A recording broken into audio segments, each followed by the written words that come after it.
Hello and welcome. Move the line.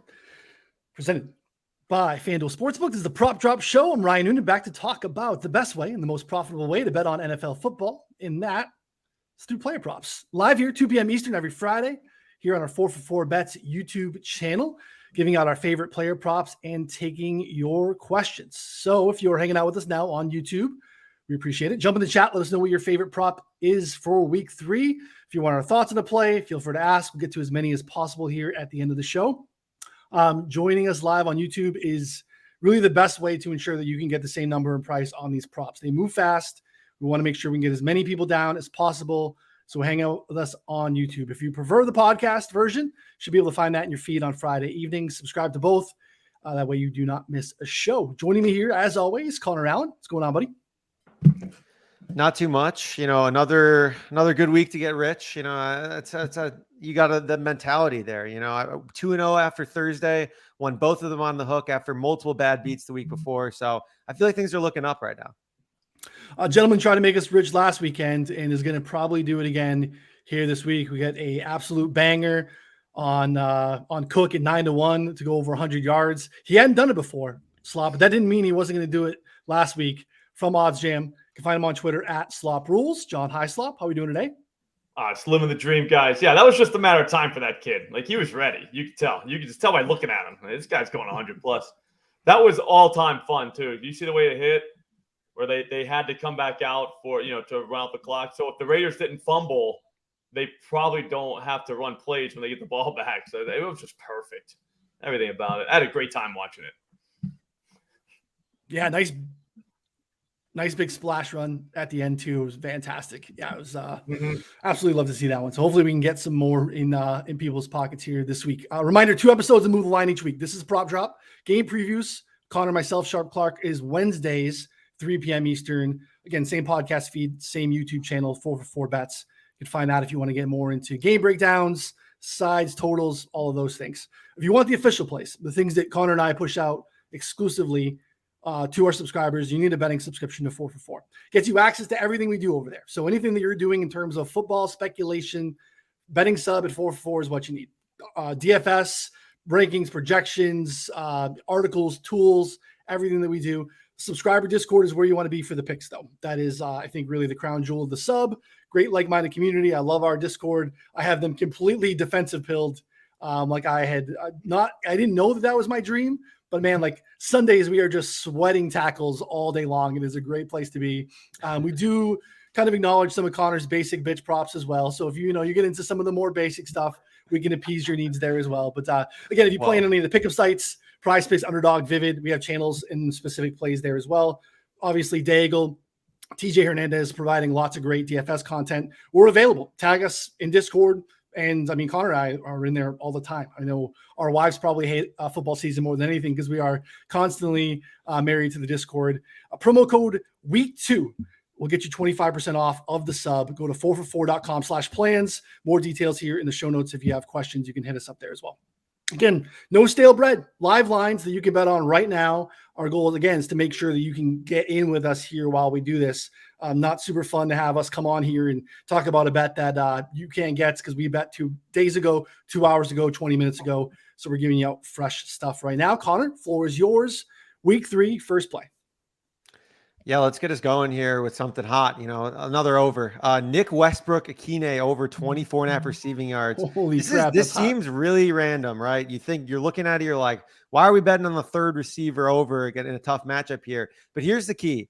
DeAndre Hopkins practiced in full on Wednesday, was downgraded to limited on Thursday, was not seen on practice today on Friday. The recent report that we just got a notification from Fantasy Life app, shout out to Fantasy Life app, said that he has, quote, a chance to play. He's traveling with the team and has a chance to play. In my mind, that means there's one, he's for sure not 100% healthy like he wasn't last week. And it's probably actually worse. And 2, he might not play. And on top of that, you have Treylon Burks, who had KT tape, which is like black tape, basically helping to help your muscles on the back of his leg for multiple days during practice, and only played 60% of the snaps last week as well. Nick Westbrook-Ikhine actually played the most snaps last week and ran more routes than Treylon Burks. So in this spot here, potentially without DeAndre Hopkins, or if he does play, he's probably going to be limited. And then you have him playing more than Treylon Burks in a spot where Treylon Burks actually really struggled against press man coverage. Jim Schwartz runs like the most press man coverage in the league right now with Cleveland Browns. So I think that I understand that the matchup is tough from like a holistic standpoint. Cleveland's D gets a ton of pressure. They played pretty well, but they still allowed Kenny Pickett to throw for 220 passing yards. They still allowed yards to happen. It's just that they caused turnovers. They caused havoc. And I think that like those types of things are skewing some of the perception around like, okay, well, Nick Westbrook-Ikhine is going to get like 5-6 targets. He's probably going to get 25, 30 yards at least. Alt over too, 40 receiving yards is like plus. There we go. Plus 210. I mean, that's like 40 receiving yards is nothing. I mean, like if he's playing more, Hopkins doesn't play. I mean, this is a great look. Holy crap, is this off brand for you? Like this is a guy you would be banging an under on for sure. But I feel like slop is like starting to seep into your mind here. I save the fun ones for the show, you know. I like it. I love it. I love it. I think he's doing great work. Connor is. No one's doubting that. I like it. I just, Connor is a, always drives me nuts. He'll bang these like really bad players for like under on, 20 yards. He's really a little threshold for these guys to get over. Yeah. But I like what you laid out here. There's some outs here in terms of just, whether it's limited Hopkins or some of the things that you laid out. So yeah, good stuff. Just throws me off guard. I'm not used to. I caught you off brand with the Gabe Davis over last week, and he absolutely crushed. So maybe I'm shifting my brand a little bit. It's like I bang the unders in the Discord, everyone gets on it, and I come on the show with slop and just fire these like hot overs. Chameleon. I love that. Someone's got to go under. Someone has to go over. You just got to pick the right ones. Just math. It's math. Floor is yours, buddy. First play for week 3. All right, so since Connor went with like a super base one, I'm going to go with a super base one for the first one. How about Elijah Moore? Same game, though, Connor. Elijah Moore, over 3.5 receptions. You can get that at Caesars right now. It's plus 118. That feels like Caesar got together with God and was like, hey, you know what I mean? Like, here's some money. Because, like, that's a ridiculously low line. Like, I could see if they were doing 3.5, like minus 130, minus 140. But, like, he's been targeted 16 times this season. He's only caught like 6 of them. So I don't think it's totally his fault too. I mean, it's Deshaun Watson's not throwing catchable balls, but whatever. Without Chubb, I bet you they put him back in the backfield a few times. Just one of those weird things where they, run him out of the backfield, throw him a ball, he loses 5 yards. Guess what though? That's a reception. So at some point, he's going to get 4. I mean, he's only had 3 in the first 2 games, each of the first 2 games. At some point, he's getting 4. I think it's against Tennessee because they're not running on them. Like they had the first 2 weeks, it was fine with Cincinnati. They played first, and Chubb went for 100. Last week they had the Steelers, who they're not stopping the run either, and the Ford kid went for over 100. That ain't happening this week, so they're going to have to find a creative way to move the ball. And Elijah Moore, I mean, 4 times. Like, come on, guys. I thought it was a first half line. We are unintentionally building you because again, like. Yeah, we have a show sheet, right, Connor? We still do a show sheet. Is there a show sheet? Yeah, do we have a show sheet? We do have a show sheet, but I did not update it for this week. So I just wanted to lay out a couple of things we were doing, and I guess we're just rolling in hot. I love it. Well, what we're doing here is we're unintentionally building people a same game parlay. We got 2 legs. I got a third for you. There's a little bit of overlap here, but I'm staying in the same team. Amari Cooper, over 4.5 receptions. Plus 105. This is on DraftKings, plus money. Our friends here at FanDuel have minus 102. It's basically right around 1 flat, no matter where you go. Again, same premise. I don't mind the 57.5 receiving yards. This is in line with Connor. I know Connor took a play earlier on like pro Watson receiving yards that he pushed out yesterday. Questionable heading into Monday night. Looks really good, which cools a little bit of my concerns here. He caught 7 to 10 targets last week for 90 yards. Titans, we talked about the massive pass funnel here. They've allowed at least 8 catches and 111 yards to opposing wide receivers through the first 2 weeks. Chris Olave, Keenan Allen, almost identical outputs. And yeah, I like the Elijah Moore play. Amari's still clearly the number 1 here. If you look at like first read, Watson, top 10 in first read rate through the first 2 weeks, 71% of his attempts go to his first read. And Amari Cooper has been that like 31% of the time. It's like 15th in the league. So he has 15 first read targets. So he's getting it done there. Again, soft landing spot, no Nick Chubb. All the reasons that these guys have laid out, getting plus money on Amari Cooper at 105 for 4.5 receptions. Absolute banger here. 3 pieces for a same game parlay. just for tuning into the show. We're 10 minutes in and we're just giving you absolute bangers. If we price that out, we should price that out for people. You guys want to know something crazy? So normally, for those of you new to the show, we do like a hot take segment, like after this, where we give it our hot takes.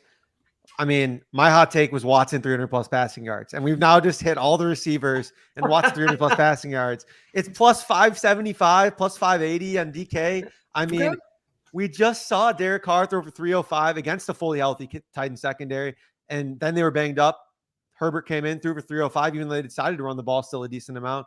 Now we have the Browns, where after Nick Chubb left, I went back and counted the entire game log because I don't know, some of our tools are broken. I was, game log clicking. Gonna be fixed soon. Be fixed soon. Better be fixed soon. And so they had 41 dropbacks and just 16 runs after Nick Chubb left. We're talking about the second quarter on. So very clearly they went out and they're like, all right, well, we ain't running anymore. We'll give it to Jerome Ford to keep the defense honest, but Nick Chubb is it. Nick Chubb is him. And if we don't have him, then we're just going to pass the ball. So I think we're going to see a bunch of empty. We're going to see Jerome Ford split out. We're going to see Elijah Moore doing some crazy stuff. Amari Cooper, everything. So I played, as you mentioned, over 222.5 passing yards. Just naturally, they're going to have to get there. They're going to have to pass and they're going to have success. So yeah, I think if you guys want to build out a same game parlay, honestly, you can take the overs for all of them. Brian Twinning mentioned in the chat here, Ford over receptions, 2.5. I took a look at that. Honestly, I would consider it as well because that's too low. But Kareem Hunt, I don't know how much he plays. I think that was my concern is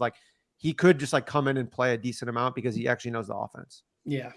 Yeah, that would only. Sorry to hijack your play there, by the way, but I just had to wrap it all into one big Browns passing bundle, Yeah. I like it.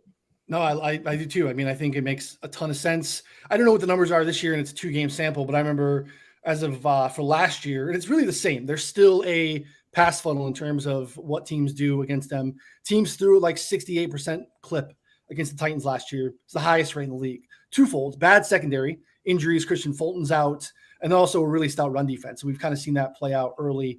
We kind of referenced in terms of what we've seen with Olave and Keenan Allen early with big dogs eating there. So yeah, look, there's a lot of weather here this weekend too. In a lot of places, it doesn't look as bad in Cleveland as it does up and down the East Coast. Again, nothing looks like it's substantial from a wind standpoint. So I get why people might be reluctant to fire on some overs this week because it looks like there's going to be a lot of rain up and down the East Coast. But again, we just have enough data, pretty large sample size that's shown that rain alone isn't a massive factor in terms of totals. And, totals are going to correlate well with production and things like that. So I wouldn't overrate it yet. I understand why people would be gun shy. Maybe want to wait until we get closer to the kick on Sunday to fire on some of this stuff. But Cleveland has bad weather all the time. They're obviously not on the East Coast. So they shouldn't have quite the weather that everyone else is going to have. So yeah, I'm pro some of these takes here so far. Yes. So that's a 4-legger. We built same game parlays.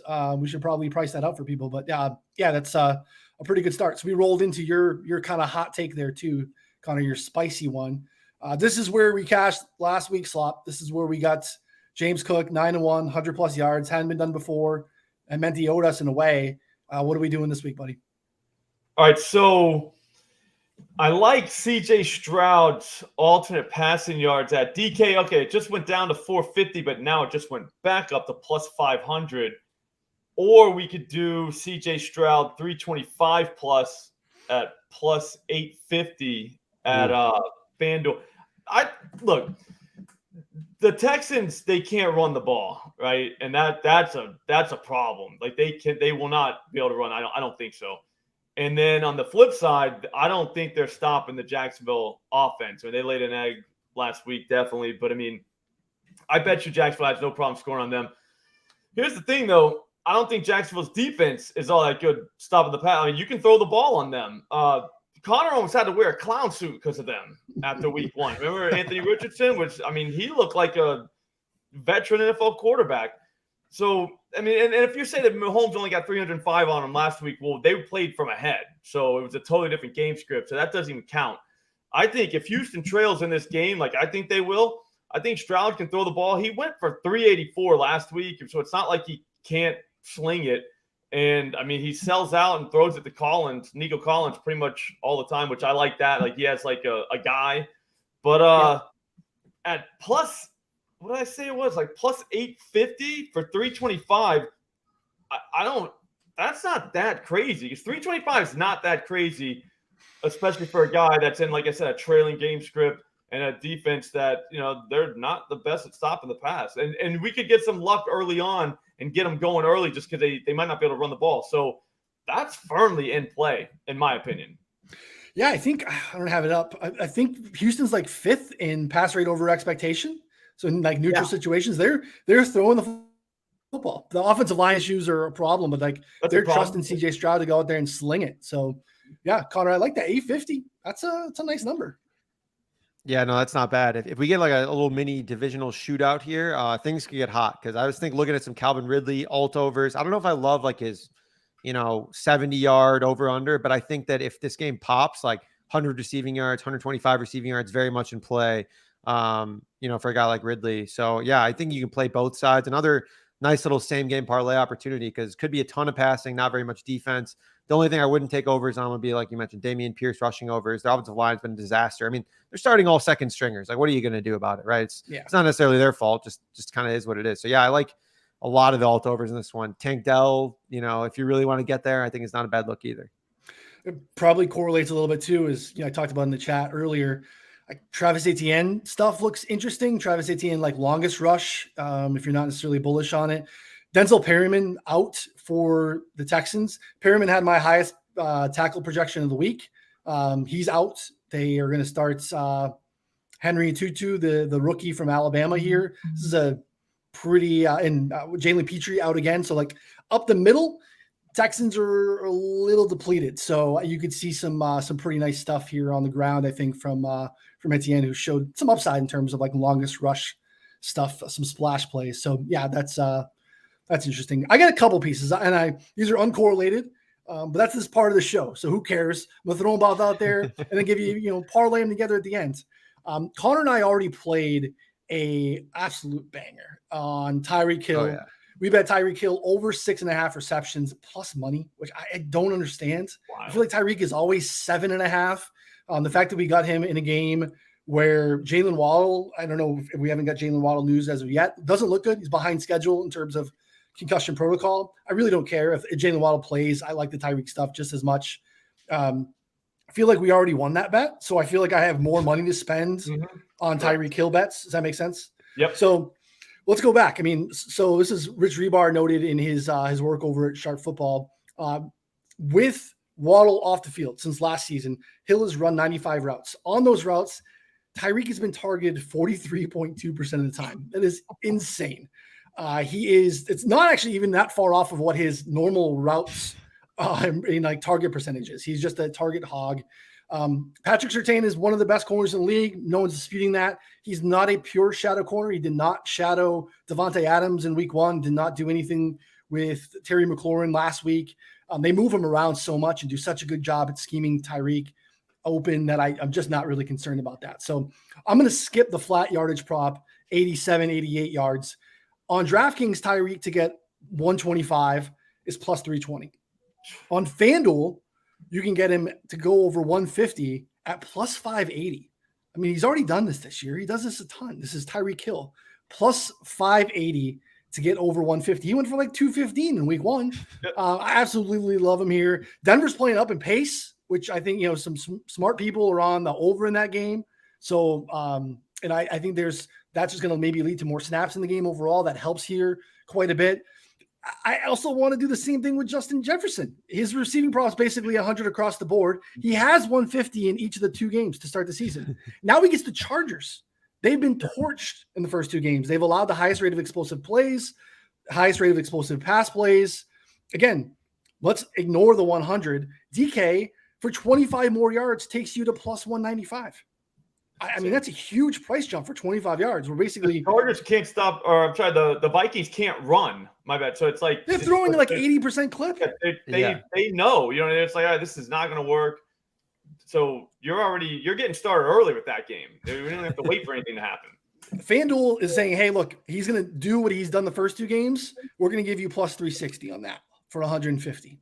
So I like both of those. If you want to just kind of tone it down, maybe parlay the 2 alphas this week to go for $125. Uncorrelated, not the same game, kind of a fishy, but that's what this segment's about, right? Connors is on the show sheet. Gotta get wild. I think it did make the show sheet. Or that's what it would say on the show sheet. Plus 971 for these two guys to both get $1.25 this week. So we're not even parlaying the 150 piece. We're parlaying the 125 piece for these two guys to get it done. I love these prices independently. So a little sprinkle on that for these guys both to get off, I think is very interesting. Again, why would they not be a focal point of their offense? So absolutely love that. Again, just betting on alphas to be alphas, Connor. Yeah, I mean, that's just the name of the game, right? You got to bet on the best players to be good. I think that would be a lot of fun. I like that combo there, and I mean the matchup's great. Like I don't think there's anything reasonable that can dispute that other than the number is already outrageously high for Justin Correct. Jefferson. That's okay. But like you said, take the alt over instead. Like the difference of 25 yards, I think is marginal at best. Especially when you're considering you get plus 200 instead of even money. Yeah, it's wild to me that's the jump that we have on the JJ line, especially. Like he's done it both the first two games. I know that's not predictive. That's a descriptive of what's happened. But again, he's such a focal point of that offense. Offensive line injuries. Again, Garrett Bradbury probably not playing. They're still going to struggle to run the football. They're going to throw the ball a ton. So yeah, like him in the Young and Fearless 22 said FanDuel won't let me put a penny on that combo. LMAO. Well, it turns out FanDuel is not young and fearless like you, brother. So you're gonna have to figure out another place to get that down on. But probably DraftKings will let you, or some other site. Slop, we're old and fearless, buddy. What's up? We're old and fearless. Yeah, I'm very old and very fearless. You know what? Hey, but before we move on, though, you know what? Just to prove how fearless we are, we could do too. It's just throw Nico Collins in there. 100 plus is plus 500. Honestly, he's getting that. Like if you've been watching their game, like he's not a joke. Like he's a decent receiver, and CJ Stroud just locks in to him. Like it's like a teddy bear. You know what I mean? Like he looks for him the second. Like actually, he doesn't even look for him. He knows where he's at. He's already looking. But 20 targets in the first 2 weeks. Again, if you think they're going to get their asses kicked or at least play from a trailing, or from behind, then you're going to see some throws. And if he got 10 targets, 100 yards, that's not a lot. So plus 500 does not feel like the number for him. And just like you said, if you want to just throw in 25 more yards, why not? Because he had a $146 last week. But that's plus 880. Nico Collins, 125 receiving yards is plus 880 at FanDuel right now. I mean, this is the thing Connor's been on for a while, especially when you're going to like these top guys, right? Because the line is so high already, right? Like, to get to 90 yards as a median outcome, that's a really high threshold. And we know that these guys can do it. They're the best in the game. But at that point, like lean into a little bit of plus money for them to just kind of, get enough. I think we're talking about 25 yards for Justin Jefferson we're getting almost 2-to-1 odds versus laying 115 juice. It just makes all the sense in the world to go ahead and do this, especially when we're kind of going this high to begin with. So, and I know some people just out the gate are like, hey, I'm not going into that market. I don't want to take big number overs. And I get it for sure. That's what the segment is. Connor put it on the show sheet, so we have to do this. Exactly. But I just think like this is the way to do it. So, Connor has led me to water over years with this, vantage point with the alpha overs. And I think taking the plus money is the way to go. So these are running backs. You know what I'm saying? It's not like it's rushing yards we're doing. It's receiving yards. Like one of those can turn into a giant gain, So if anyone can get 125 on one catch, it's Tyreek Hill. Yeah, it would be Tyreek Hill. He can get 250. I've seen him do it. Just takes one. Yeah. Oh man. Yeah, you guys are killing me. I absolutely love it. I also want to add in too that I can't release obviously these in our Discord, but just like one of the strategies that I use even on Thursday is that like be ready for injury news, and you can take advantage of that massively in the alt market. So this is probably a good way to get your account, limited, but I'm limited everywhere already. So like I kind of just put in whatever I can. Like Kittle alternates and Deebo Samuel alternates. As soon as Ayuk went out, it was like Kittle was plus 380 to have 75 plus receiving yards yesterday, and plus like 120 to have 50 receiving yards. And I mean, he got there late in the game, but like the match was good. We know his splits with Ayuk are really good. So like being able to hit those, but not only take advantage of like the injury news, but like getting rewarded even more if you're right, which I think is pretty important there. So I thought it was a solid hit. And again, I can't release those because they last like a minute and a half, but just something to take advantage of for our subs and for the listeners here. Yeah, we do have like an extra NFL plays channel where we will push out some of that stuff that we can't make official because it's not really fair for us to get graded on something that people can't get down on. It's kind of a slimy game that we're in a little bit. We try to not do that. We really want to make sure that we're up and up and make sure that, if other people can't get down, we don't get to count it as wins and losses. So a lot of you are hanging out with us. We the cash greatly, though, right? Oh, no, we can. The money still spends. Okay, The money's still green. No. That's a different conversation. Yeah. That's fair. Yeah. Just the wins and loss ledger slop. We Yeah. want to make sure we're on the up and up. Yeah. A lot of you hanging out with us. Cash. We appreciate that. Subscribe. If you haven't already, likes on the video, all those things. We appreciate it a ton. And then jump into chat again. We'll have some time here at the end of the show because we're flying by. We accidentally put together a same game parlay and we just kind of went one by one. So we'll have some time. Let us know what you like for week 3. We'll get to as many as we can here at the tail end of the show. So back to the normals, I would say. Connor, what's your next normal play for week 3? Yeah, much more on brand play for me. I'm going to go with Miles Sanders under 80.5 rushing and receiving yards combo. He's seen a ton of work. I get it, but I don't necessarily expect that to change here, but he needs to be reasonably efficient with it in a tough spot against Seattle, who's actually been really good at defending running backs this year so far. So we're looking at Seattle just 0.37 yards before contact. They're 4th in DVOA at defending running backs in the passing game as well, allowing just 2.7 yards per carry so far. And they have a 77% success rate at stopping running backs on the season. So I think we're looking at 80.5 rushing receiving yards just being like way, way too high. I mean, the only guy who's really had success with them out of the backfield so far this season would be Jahmyr Gibbs. And Jahmyr Gibbs is like a significantly better pass catcher than a guy like Miles Sanders, who's averaging, I think it's 2.7 yards per target, 4.3 yards per catch so far as a season. Like, he's not a very good pass catcher. He can catch the ball, but that's not a thing there. And I also think that there's a legitimate outcome here where the Panthers pass a little bit more because they have Andy Dalton under center and not Bryce Young. They didn't want to feed Bryce Young to the Wolves, even though he ended up getting swallowed anyways by, him. But now at this point, Andy Dalton, I think that they're going to probably try and pass a little bit more. So in this spot here against like a little bit of a weaker Seattle secondary and a front that's played really well so far to start the season, I think the Miles Sanders going under his total here is a pretty good look. Yeah, I like it. This is definitely feels more like a Connor Allen play for sure. Slop any Miles Sanders takes? No, he said under. I just immediately stopped listening. I'm good. I had to pour a big bucket of cold water right on slop. Just like get the unders going right back to it. I was like, man, I can't bring myself to do it. I'd rather lose. Well, it's one of those bets that you're winning until you're not. So that's the That's the interesting. That's what the under guys will tell you. And I did like it like a little bit. Like just the sweat factor of them. They do get very fun. It's just I think Connor's a psychopath for going like on the low numbers. You know what I mean? Under, because it's like, wow, man, like you're really like skirting the edge right there, which is awesome. But again, you start watching, you start to realize like, oh shit, this guy like just breaks a tackle. Like I lost. It's like, man, Connor lives on the edge. One of my fringe plays yesterday was Paris Campbell, 28.5 yards on the under. He had like 6 catches and he only got 24 yards. I didn't end up playing it officially, but I was like, God, this has been the worst sweat ever.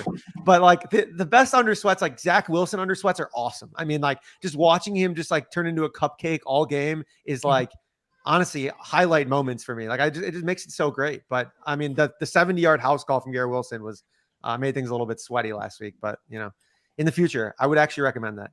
Yeah, I can't stomach the bad quarterback under 170 passing yard stuff. Like I get it. I get they're bad quarterbacks, but man, like it's just I've seen lots of those cash and I've seen lots of those end poorly very late in the fourth quarter.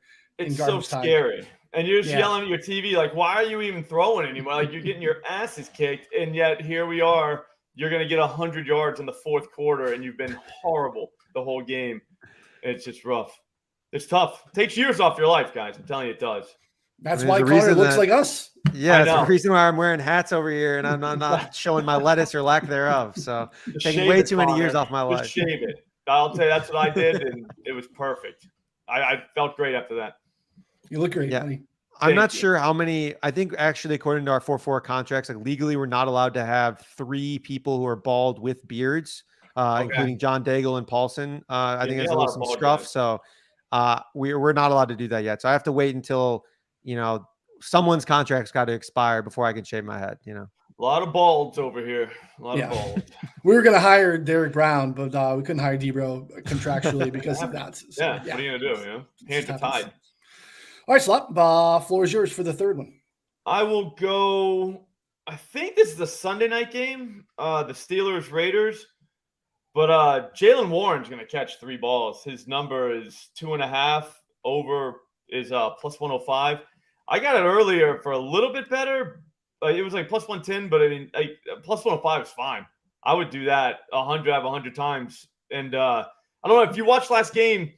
They want to throw the ball to him like that. That's a thing, you know. Like he gets targeted a bunch. I think he got targeted like 6 times. I don't think game script's totally going to matter, but I think that the Raiders might play from in front of them, or at least keep it going by scoring themselves. So you're probably always going to be in, your a pass mode. You're not going to see the Steelers sitting on the ball ever on this game. I don't think so. 3 catches, that's not a lot. I feel like that's probably one of the easier plays besides the Elijah Moore play. It's probably one of the easiest plays on the board right now. Yeah, I like that. We have maybe, I don't want to say a changing of the guard, but I think we did hear a little bit after the game them talking about that Jaylen Warren is improving. This maybe earns more looks and more work. Connor, any thoughts on Warren here and anything going on in that Pittsburgh backfield moving forward? Yeah, I think that's the move there from Slop. I don't know how I want to play it. I think that probably makes the most sense. Those receptions, receiving over, something like that. Because, I mean, it's just very clear. Najee Harris sucks. The Steelers, I do think, want to probably get back to the ground game because Kenny Pickett's just been a little bit careless at times with the ball. And I think that they probably want to rely on that a little bit more. So maybe a rushing receiving over for him too. But I think it's just a little changing in the guard here. Like Mike Tomlin's already walking it back. He already said this week, he's like, yeah, he's looked good. He's probably earned more opportunities going forward, even though all offseason he was like, nope, Najee's our starter. Najee's the guy, blah, blah, blah. And it's just very clear that shouldn't be the case. I think not having Johnson helps too. Deontay Johnson, just because you can kind of slide this guy in the field here and there. I mean, I'm not sure how much that played into it, but again, like he had targeted 6 times last night. It was so obvious that they like him. They want him with the ball. So yeah, give me one more week of Najee running and Jaylen catching. Just one more. That's all I'm asking for. I'm gonna stay in the same game. We're gonna do more same game parlay action here. Yeah, we're not even planning this. This is this baby, not mentioned on the not on the show sheets. But this is a banger that we've done. This was almost like an automatic play for us 4 for 4 subs last year. But we're gonna stay in that same spot. The Steelers. We're gonna grab Pat Freiermuth over 3.5 receptions. This is plus 120 on Bet365, plus 118 on Rivers. 115 on MGM, 110 on DK. We got a little squeaky wheel narrative here. Been a really bad start for Freiermuth. Has not been heavily involved. The Raiders are a place that you can get right. And look, I mean, they played the 49ers and the Browns, probably 2 of the best defensive teams in the entire league. The underlying metrics here are really good for Freiermuth. He's second among all tight ends in routes run. He's not losing playing time, so there's no concerns there. He's been bad. But look, the Raiders have allowed, on average, 8 catches and 56 yards per game to tight ends through the first 2 weeks. Now we have no Deontay Johnson. So, like, again, I just think we're going to have him be a bigger piece of the puzzle. You get a lot of Pittsburgh beats talking about Freiermuth's got to be involved. They're asking him questions about his involvement. Are you mad about it? We would routinely smash this at 4.5 last year. So we got 3.5 here, and we got plus money. It's not like just barely plus money. It probably will be by the time you listen to this on the podcast, because I think we have some people firing already. But 3.5 plus 120 on Bet365, plus money across the board. Absolutely love Freiermuth in this spot. Just think he's going to be involved, and the Raiders are a place to get well. So, Connor, any thoughts on our guy Muth? Yeah, this is the Muth bounce back spot too. If you look at his first 2 weeks, I mean, they're both against like super tough tight end teams, like historically. So like Cleveland, I think has allowed like 2 or 3 catches only total to tight ends in the first 2 weeks. And so it's not really that surprising, I guess, in hindsight. Like I think that we could be looking back here in a couple of weeks and be like, oh, wow, like that, Freiermuth 7 for 80 game, and a touchdown here shouldn't have been that surprising against this Raiders team, especially without Deontay Johnson, like you mentioned. I don't think George Pickens is going to see the same target share that he always sees. Now, that being said, the matchup is still pretty good. So I was eyeing this. I was hoping maybe I was getting a little too greedy that we were going to get a 2.5. Maybe the recency bias would be 2 at. Yeah. But I think a plus money 3.5 might be the move here. Yeah, any thoughts on Freiermuth slop? I mean, kind of laid out similar cases to. I think Connor just said, what did you say, 7 for 80? Yeah, what do we If that got? happened, we could just in the go holds? 75 plus receiving yards plus 650. You know what I mean? They turn into a party. But no, I'm a big Pat Freiermuth guy, and as you know, I love the tight ends, love them. So I don't have one yet this week, and that might end up being my guy. He was my guy last year. He was my guy that Oh yeah, he was a stud. he's a great receptions guy. I like him more for receptions than receiving yards. But man, I kind of want to take the yards now that Connor just said that. Yeah, I always like receptions. Yeah, I'm up with him. It's receptions, I think. I just like because they do those weird, really close to line of scrimmage things with them. Like, they want to get the hands or the ball in his hands like immediately, So sometimes you get those, and I always want to kick myself on the guy's 5 catches for 20 yards, and it's like I knew that was going to happen, but I took over 35 yards or something like that. Yeah. So I think you're right in the right spot. 3.5. That's a gift number at a great price. I'd be concerned too as I was looking at the box score. You're not going to find anything in the box score that's going to make you feel good about this play if you're just looking at 2023 box scores. But I was looking at just the routes run. I'm like, he's still in the field as much as he was last year and as much as anyone at the position. So like it just is a matter of time, especially when you start to get asked all the time. It's happening every time you get to the locker after practice. They're coming over like, are going to be more involved this week. I saw him, I saw a little presser when I was digging into this a little bit, and he kind of seemed annoyed, and I just feel like, all right, they're going to get moves involved early. We feel good about this one by a half. We'll be looking at some alt overs by the time halftime rolls around there. And it's a primetime game, so we like to have a primetime win in the pocket as we kind of sweat the other late stuff we get there. So yeah, going to be a good one. Absolutely love it.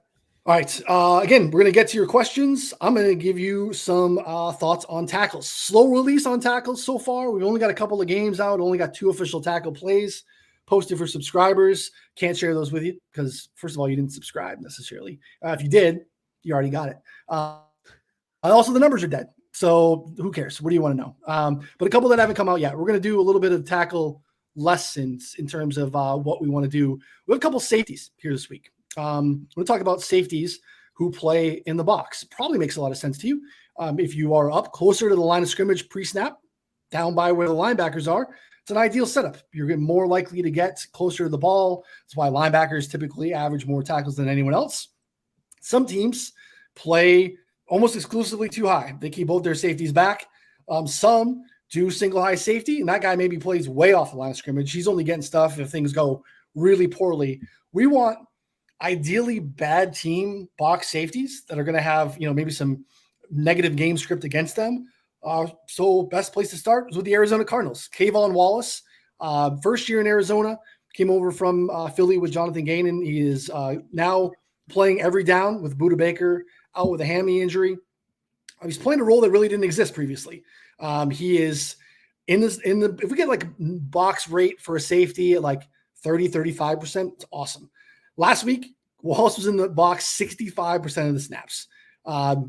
7 tackles on limited work in week 1, 8 last week, taking over a full-time job. He's probably going to be posted at like 5.5, maybe 4.5, to be honest. And absolutely great spot. The Cowboys have been a great place to go against safeties as well. Last year, safeties against them averaged 15.3 tackles and assists per game. It's the highest rate in the league.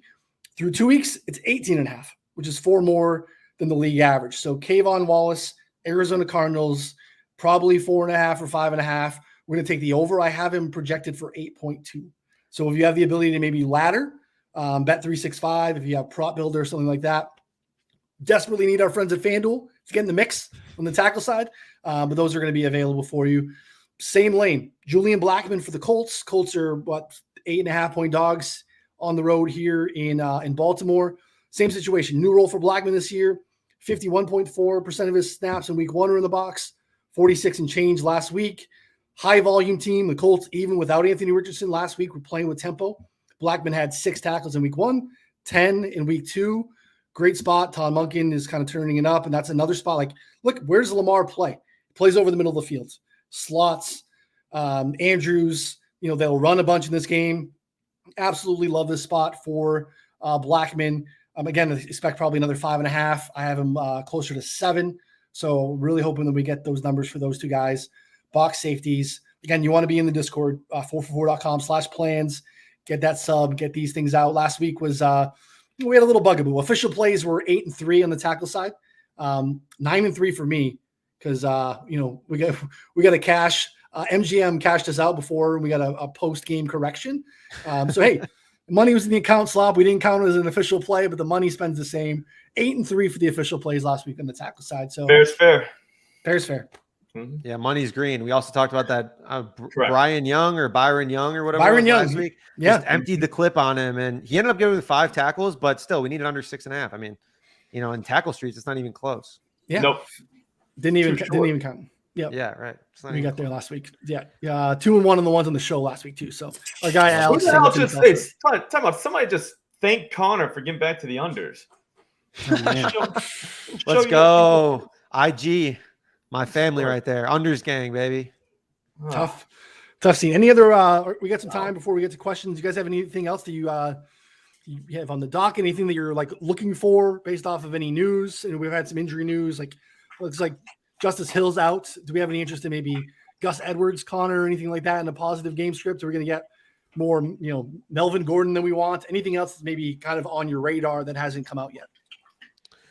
I have another one queued up for Monday that I don't want to release yet officially, but I think that yes, I'll sit on that one. But I think that like maybe some Sam Laporta stuff could be interesting. Luke Musgrave unders are going to be a smash. Those are going to be like 30 receiving yards, exactly what you guys don't like. But New Orleans is just sick against tight ends, and Musgrave like really still isn't even that involved. Might get a little Aaron Jones back. Might get a little Christian Watson back. Probably not Christian Watson, but might get probably Aaron Jones. So, I don't know. There's a couple of things there. Nothing fun. I don't want to bore Slop with my unders, but yeah, I got like 6 more written down that I'm just waiting for some props. Yeah, Slop would be like honestly disgusted if he saw my full card. I think it's like I try and make sure that I have like 70 to 80% unders each week. Yeah, I mean, think about like if you call me, hey, Slop, let's go watch the games. And, like we showed up and we sit down at the bar, like you got your sheet of what we got. I'd just be like, what? Like, what are you doing? Like, really, you're gonna do this? Like, we're just gonna sit here and like, all right. Psychopath. It's wild, man. But I mean, I say this all the time in betting though. Like, you find what like works for you, like how your brain works, and like how you break down these games, and you just go with that. Like whatever that is, like that's pretty much what you should do. And Connor enjoys other people not doing well, so that's fine. Yeah. And it's just because so Dan Rivera tracks all of our stuff, and it's every year, like the first couple of years, I'm looking at it, and it's like unders 60%, 63%, overs like 50%, like 52%. And I'm like, what am I doing? Like, why don't I just win money instead of losing money? Like, so then I was like, all right, well, I'm just gonna bet, you're right, it can be that simple. Then I'm just all right, I'm gonna bet some more unders, Yeah. That's all it is. It goes to like tracking your bets.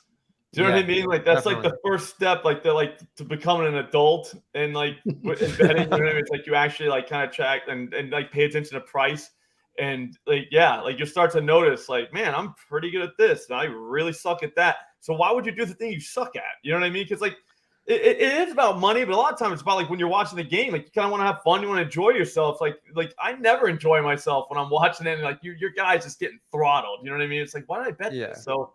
Yeah, find out what you're good at and just do it. The key is to have a mix of alternate overs and then on a lot of unders. That's where I've settled in a nice little happy medium. Yeah, it's good. My first tackle play of the week was an under. I will not be watching that game because it's a linebacker under too. Yeah, it's like tough, man. Yeah, it's not. Guy makes a great play and you're like pissed at him. You know what I mean? like this sucks. Like I don't want to do this, but. We got a lot of questions, by the way. We got a lot of pretty good questions this week. Yeah, we're gonna get to them. Slop, anything else on anything on the radar for you that hasn't come out yet? So I'm kind of like, I don't know if I'm interested. I might be interested. It's like the Panthers receivers. Feels like a pretty good spot to maybe grab like a cheap. I don't know, Adam Thielen, something. I don't even know, Mingo. Like I'm gonna look into it. There has to be something there. Thielen is plus money for over 3.5 receptions. Yeah, which it's is like kind of interesting. We got Red Rifle. Yeah, and legally not able to pull the trigger on that, but I support you guys. I know. I'm not betting it necessarily, but it's scary. You know what I mean? You're just like, but at the same time, you're like he's gonna have to throw to somebody. Like I don't know. We'll see. We'll see what I come up with, but. And then also too, Minshew, but I think it's raining in Baltimore, so that like ruins that. They're playing the Ravens, aren't they? Yeah, That's what I have on my list too. Like Zay overs, Andrews overs, also Nelson Aguilar overs instead of Rashad Bateman. Bateman was still a rotational player. Aguilar filled in once OBJ went out and played like all the snaps. So if you get an Aguilar number in like the 20s, which is I think we'll probably get, maybe low 30s, could hit some alts on him for sure because he's going to play more than Bateman probably. no, it's a great call. So I mean, you got that. Like, the only thing, what do you think about the rain? Does rain hurt your opinion of? I know Noonan doesn't care about rain. It's we had Chris Allen, who used to be like a serious weatherman, was like running like in-depth studies on like what actually matters and stuff. So I just hit him up and follow his advice. Basically, he said wind doesn't matter until like 15 miles per hour. Even then, it doesn't even matter usually till 20. So I'm not going to see that. Yeah, 20 miles per hour. And then rain doesn't matter unless it's like a torrential downpour generally. Like maybe it affects some players more than others, but like really it just generally doesn't matter. So I think that the dog agrees. The dog agrees. I love to see it. So Zay Flowers overs, Andrews overs. I'm waiting a little bit just to make sure. I mean, a hurricane could be a big deal like that. That's why I'm like waiting a little bit. You know what I mean? Like, sure. If it was just regular rain on there, I'd be like, oh, whatever. The forecast looks like nothing right now. Yeah. Yeah. It looks like rain up and down the East Coast, but yeah, we're going to get those wind reports as they kind of get dialed in. Will be something same like Andrew's 4.5 receptions is like minus 105. Like, dude, that's just another bet that we would make continuously at 5.5. Like, so that one caught my interest too, and thought maybe it'd be on Slop's radar because that's his thing. The one for me is Jahmyr Gibbs receiving. I think we're waiting for David Montgomery to officially be ruled out before they post any Gibbs stuff. That hadn't happened. Is he? Yeah, I think he's out too. Hasn't practiced, but it hasn't. That's why he's not on the board anywhere. I talked about it a little bit on our Wednesday show, breaking down that game, and I wanted to. Not you. You want me to hold on? Okay. No. I can sit on this. We can talk about it offline. I think I got it. I'm like a dog whisperer. I think I got this. It's so nice here today that like when I left the windows open, probably not the best idea. Now that I think about it. But it was a great idea a little while ago. That's a move the line first in 5 years, getting shushed on there. I absolutely love to see it. That's incredible. Yeah, I opened a different tab to look at my notes. Marley, and I was like, I'm like, wait a second, is he shushing me? I'm looking at my notes real quick. What just happened? So Gibbs, again, don't think he sees a massive like traditional workload with Montgomery out, but I think we see a continued uptick in terms of his passing game work. And I talked about this on Wednesday. We've been targeting mobile quarterbacks against man defenses for years with success. And again, like, just makes sense intuitively. Like when a defense is in zone, no one's taking their eyes off the quarterback. In man, it's quite different for the most part, right? You see some guys will have to turn their back. They're chasing their guy around. Well, I wanted to dig in and see if the math actually lines up with that. And it does. Look back to last season and the first 2 weeks of this season, looking at running back receptions. Running backs against zone, again, over that sample size, average 7.08 yards per reception against zone. Same time frame against man coverage, 8.9 yards per reception. That is a massive, almost 2-yard spike in per reception numbers for running backs. Ryan Nielsen, new defensive coordinator for the Falcons, comes over from New Orleans. They play a ton of man. He has the Falcons playing at the 5th highest rate in the league. So we're just going to see a continued uptick. We saw like last week, he was up to like 57% route participation after like 25 in week 1. And it looks like even though we're going to have Amon-Ra probably playing here, I don't think that they want to do a lot of like Craig Reynolds stuff here. So I think whether it's swing passes to Gibbs out, they put him in the slot a bunch last week. I just think he's heavily involved. I don't know if that's going to be a yardage play, a longest reception, receptions over. Like, I don't know what it is because we don't have numbers, but I'm going to want to try to get a piece of something Gibbs receiving related, I think. So that's the one I'm looking at still. Love it. I'm getting roasted in the chat right now. Some questions. Hurricane could be a big deal. Quote, is the hard hitting advice I came here for, Connor. Yeah, it's local weatherman here. Just giving you the hard hitting news. Try arguing against that. Yeah, I mean, you're going to tell me a hurricane isn't a big deal, Ryan? I mean, come on. I can't believe we outsourced our weather stuff to Chris Allen when really Connor, no, a lot of people know this. Connor used to write a weather report on the site formerly known as rotoworld.com weekly. So Connor also pretty in the weeds in terms of weather preparation. So Big like, don't weather sell guy. yourself short, buddy. I know, not a lot of people were reading that back in the day, 5-6 years ago, but I used to read it. So Yeah, I would literally have a template for some of the games where nothing would matter because they had to include every game. So like 10 of the games each week are just like 70 and sunny. So I'm like literally copying and pasting like weather looks great, player X should be great, and then just like insert the names. And then the other games that mattered, I could actually throw someone in there. But yeesh, that was rough times grinding out the blurbs and whatever player weather news for Roto World. Yeah. Rest in peace. Living the dream, Connor. Had to get here somehow, right? All right, 10 minutes left for your questions. Again, if you're hanging out and you have some, throw them in. We'll try to get to them here. We will start with Josh Allen. You guys got Josh Allen throwing 1.5 passing touchdowns this week. I don't think he throws 1.5 slop. It's hard to do. Yeah. What's the price? I'll bet anything for the right price. You know what I mean? But like, if there's no price, then I don't really know what to like. I don't know. Like, he might. If you tell me that's plus 200, then yeah, I think he's doing it. You know what I mean? It's like that's even minus 200. No, he's not doing it. Like, you know what I mean? Like, that's so we need price. Come on, Shalop. I don't think that's the real name. She love K. She loves K. Yeah, I would guess. I think it's minus 120. I'm seeing on MGM DK minus 148 on the over on FanDuel. So I don't know, meh. I bet the Bills team total over. I'm pro Bills in the spot, so I can get there. Any points are good points. Many points are good points. Sam, what's up, Sam? Wagman in the house likes a Watson over 20.5 completions. Makes sense. Short to intermediate routes. We kind of hung our hat on some pro Watson completions and stuff earlier, so no issues with that. Brian wants to know about Desmond Ridder over 13 rushing yards. We got a price here, minus 135 on DK. Shout out to Brian. Thank you for the price. 10 attempts last week. A lot of dropbacks, a lot of plays there. Again, this is kind of fits the mode of Detroit playing a decent amount of man. Connor, any thoughts on Desmond Ridder over 13 rushing yards here? Yeah, I was looking into this. I kind of like it, actually. So he had 10 rush attempts last week. I think a lot of it has to do with whether he's dropping back and passing a little bit more. And so in this game against Detroit, I think he probably will have to do that. Like it should push them to at least throw a little bit. Like if Atlanta's just going to be able to sit back and run, I have no interest in backing it over on this. But I mean, I can get there. I think it's kind of interesting. Any thoughts from you on that? So the design run rate was 13%. Which is nice. Okay. 4% in week 1, 13 design. He didn't scramble at all in week 1, 13% scramble rate too last week. So that's why we saw the spike there. So yeah, I mean, if there's some actual design, 4% design run rate on 22 drop, that means it's 1 in week 1. So it sounds like there was some more design runs on the 38 dropbacks last week. So yeah, that's interesting. Even 13 yards, you could do that on 1 play. So, and again, this is the man theory too, which I think is important to focus on. So yeah, I like it. I'll lean over there. Meg, shout out Meg, hangs out with us typically on the stream. We appreciate it. He likes Jordan Addison over 22.5 longest reception.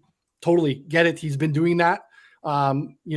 Just the mindset of, hey, look, he's not going to be seeing double coverage. A lot of attention paid to Justin Jefferson, in a game where we expect to be up tempo, 53 and change or whatever is the total there, up in pace, a lot of plays, long reception. I like that quite a bit. Slop, what do you think? Nobody has given up more receiving yards to receivers, I think, than the Chargers so far. I mean, it's only been 2 games, but there's 2 teams that have played 3 games and still aren't what they've given up. So, yeah, that's – I was looking at that one this morning. I was trying to think how I could get there with, making it a plus money move, but there's no such market. But, I like that one a lot. Yes, I'm assuming it probably – even money is probably what we're at there too. It was it was early. It was literally minus 110. It was almost a coin flip bet. So yeah. Jim Bob leaving the work to us in this one. Love for Mostert rushing and receiving overs. We don't have the number or a price. Connor, any just conceptual Mostert thoughts while we can try to pull the number here. But in a matchup against Denver, any thoughts here on Mostert? I got the unabated odds screen loaded, so I just found it. It's 79.5 minus 115. I don't know. I just think I like Tyreek, or if you want to bet some other overs, you don't like Tyreek, play some River Craycraft. There's some Braxton Berrios. I mean, I think it's worth noting Damari Mathis right now has allowed 15 of 17 receptions so far, like 170 receiving yards, just getting absolutely wrecked. Like literally one of the worst corners in the NFL right now, according to Pro Football Focus and what they've tracked him for. And then one of the other corners too, he's let up like 90 yards on like 8 out of 8, 8 targets, all 8 of them have caught. So like Patrick Surtain, awesome. But there's only so awesome you can be if you're one corner and like the rest of the field is basically open. Also, Justin Simmons, I think Brian brought this up in the chat too. Justin Simmons doesn't look like he's going to play either. They're safety. So what's going to happen here? I mean, you have a red hot Dolphins team coming in against a beat up and not very good, it seems like, Denver secondary at this point. So we'll see. Caden Stearns is their backup safety. He got hurt in week 1. He's out for the season. So they are like, it's not even the backup coming in for Simmons if he's out. This is a guy that was, probably selling insurance a couple months ago, who was just getting called up and padded up. So tough scene in the back half for Denver here if Simmons is officially ruled out, which I don't think Brian would know. He is plugged into our fantasy life push notifications there. So David talking about Fields and Stroud overpassing last week, but played Niner stuff, no Purdy touchdowns. I'm not sure if that's a question.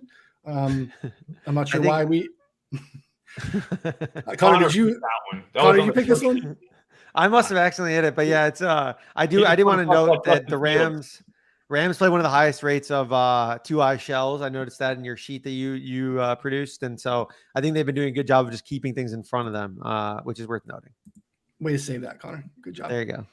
Watson over 227. Did you play 222, Connor? Was that what you played? Yeah, 222. I said play up to 230. I think that's about right. I mean, he'll hit 300, so the number won't matter, but it's fine either way. See, number won't even matter here. Let's see, cap wise, thoughts on Mac Jones under some alt totals on over on Cook or Hall. Any thoughts on kind of again a gross game? We might have weather there, slop on the East Coast. Again, like I think the total is 36, 37. I'm not expecting a lot there. What are your thoughts on Mac or any of the Jets running backs? Well, it would depend on what the number is and the price. So that would be big. Also tell me it's an under, so I'm immediately out on that. But you could think of this as an over on how bad Mac Jones will be against the Jets defense. So there is that.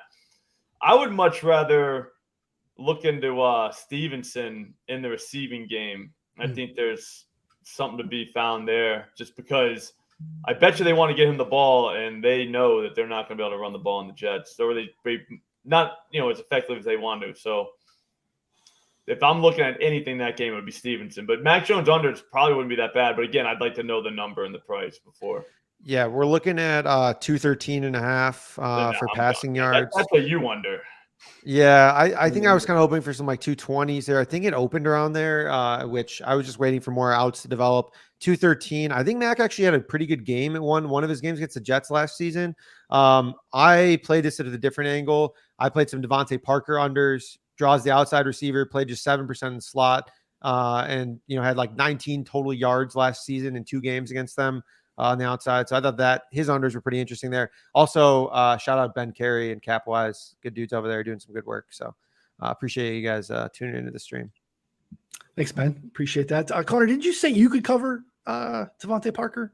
I did last year in the show. I said I could cover Devontae Parker. You know what sucks is like I think that Cortland Sutton is like Devontae Parker West. Like they both just stink. And so I almost went back and hit some more Cortland Sutton under. I played that a different way. But yeah, I think Devontae Parker is like trash. I think he's like literally garbage against any good corner. Brian is going to Jacksonville this weekend for the game. Any bar suggestions? Slop, you're a Florida man originally, right? Do you have any Jacksonville? South Florida, then Central Florida. Okay. And then that was also, I left in like 2008. So yeah, it's been my bar days in Jacksonville never really happened. That feels more like Georgia up there than Florida, really. But I'll tell you this: I bet you there are some very good bars in Jacksonville to watch, to go to and watch games. So I think you're going to be fine, no matter where you choose. Yeah, my Florida experience has mostly been, Siesta Key, Sarasota-ish. but never into the Jacksonville area. Though did a family have done the drive down to Disney and did stop one time at a Popeyes right around the Florida Georgia line, and which I know is a band. I don't do country music, but it literally is a different language. Those people speak I could not order through Popeyes at the drive-through because I didn't spicy chicken sandwich and you're all set. Like, hey, can I get a 6 spicy tenders? I'm sorry. All right, so the Panhandle is pretty much like Alabama. You know what I mean? And then you get to the middle, and that's everywhere. Like it's just. I loved Orlando. I mean, no offense. I mean, no offense. Represented there, and then you go down south, and South Florida is just like I don't even know what that is. It's like where's Panama City Beach? I've been there before for spring break. That's the Redneck Riviera, I believe it's called. That's Alabama, basically. That's very fun though. Like I've had fun in all those places. I had a blast. I'm not saying I'm not knocking anywhere. I'm just saying it's just different wherever you go. Like, it's not like because like people think, oh, Florida, that's all beaches and whatever. It's like, yeah, not so much. Like it's tough to explain. Yeah, I mean, this is a true story. Going inside, I still couldn't get it done. The guy, the cashier, was talking to these dudes in the corner right through me. I had no idea what they were talking about. They're laughing. I thought they were laughing at me. They definitely were not, it turns out. But like, it just, again, they like might have been. They could have been. So what did you end up eating? I did end up eating. I pointed to the sign. That helped a ton. Like you're in a different country. Experience. You're like, I want totally that. different. Yeah. I mean, like, again, no offense if you're from that, neck of the woods. It just was a very wild experience. I mean, I'm not an East Coast elitist. I grew up in the, Boston area. I'm here in Chicago now.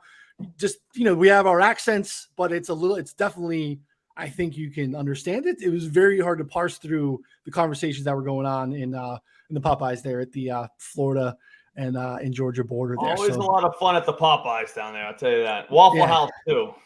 That's living. You hit both those in the same day. Yeah, that's a great day. Justin wants to know about Robert Woods over 3.5 receptions. I get scared. Yeah, of Robert Woods. Yeah, I do like him, like as a man. Shit. But what's the price too? Again, even I think or whatever. 15 minus 115. Probably not. I'd go Freiermuth over him in my. You know what I mean? Like my bet slip. Yeah. Brian wants to know about the Saints backfield. I would love to get some Kendry Miller stuff. Ooh, me too. That was one you asked me earlier. That guy, that injury situation. I kind of want to know about that one. So good call, Brian. Yeah, Tony Jones is not the guy. This is a nice little setup for Kendry if he can get a little bit of runway. We could see some splash plays, and because we really haven't seen him, I think you probably get a pretty low number in terms of what's coming out here. Last is from.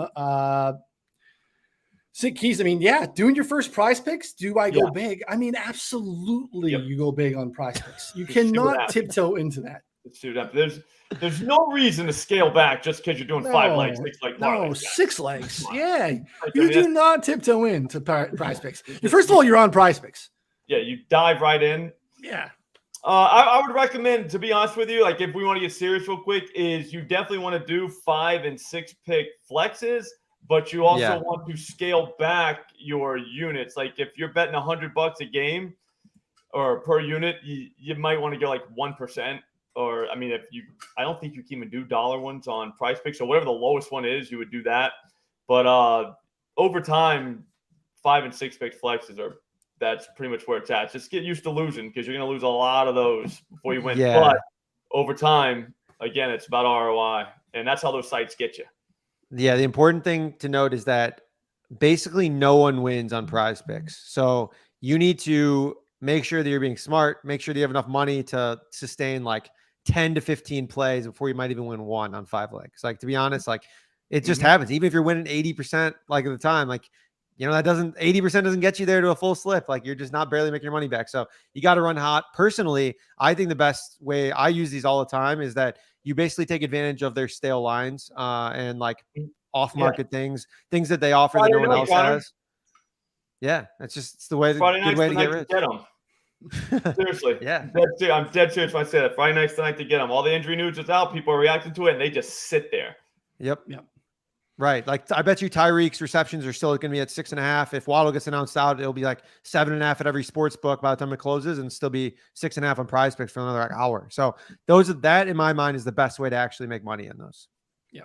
And then they'll move it slowly. They'll move to 7 before they jump up to 7.5. So like, Right. Again, those aren't fun. I typically want to get the half because I want to win it. I hate the pushes, but hey, if you can push a leg and your 6er becomes a 5 because you pushed, that helps you too. So yeah, those sites are tricky. The math does tell you, believe it or not, to kind of go big in terms of the number of legs. I thought Connor was coming in here slop with a 2-leg under plus EV play. Dude, I was dude, right? for one, don't say 2 legs. No. 2 leg is like that's the biggest trick there is. And everyone's like, oh, you win more, but yeah, you win more times, but you win less money over. And it's like you're just falling right into the trap. It's plus 200. It's like not even good odds, Nope. It's really hard. Well, I mean, and they'll pay you 3 times. It's like, no, they don't. Like they include your stake in the pay. So it's plus 200. Yeah. All right. So that's good stuff. Appreciate everyone hanging out with us. We have, we've turned in, you could be a, join here. You go to youtube.com/444bets and join. You can get badges. There's different things you can do. You can get exclusive stuff by hanging out with us. I don't know enough about it, but producer Sal tells us you can get loyalty badges. There are custom emojis, priority replies and videos and comments and stuff like that. So channel membership features for the betting channel, 444.com. Here you go, right here on the screen. 444bets/membership. Find out more information there. Come hang out with us again, supporting the free content. We really appreciate that. So shout out to producer Sal for hanging that out for us and getting that all set up. So good stuff as always. Betting sub, promo code week2 gets you 25% off. Don't forget to go over to Odds Jam and @SlopRules on Twitter. What else am I forgetting, Slop? DGF Fantasy. I've been using their optimizer quite a bit lately, and it's awesome. So if you go over there, check it out. They have a correlation tool that I really like. I think you guys would like it too because they're including punters in these tickets, which is very fun. To just a unique way of kind of looking at correlation, but they do correlate into these slips, and these sites are letting us correlate. So why not, right? Yep, love it. Love it. And again, don't forget to check out Odds Jam. Lots of great content and stuff going on for Slop over there as well. And we appreciate it. Again, come back, subscribe, rate, review, no matter where you are. We'll be back on Wednesday for Week 5's game previews. But hope to see a lot of you in the Discord be grinding and sweating out those winners this weekend. So for Connor and Slop, I'm Ryan. We'll see y'all next time. Thanks, everybody.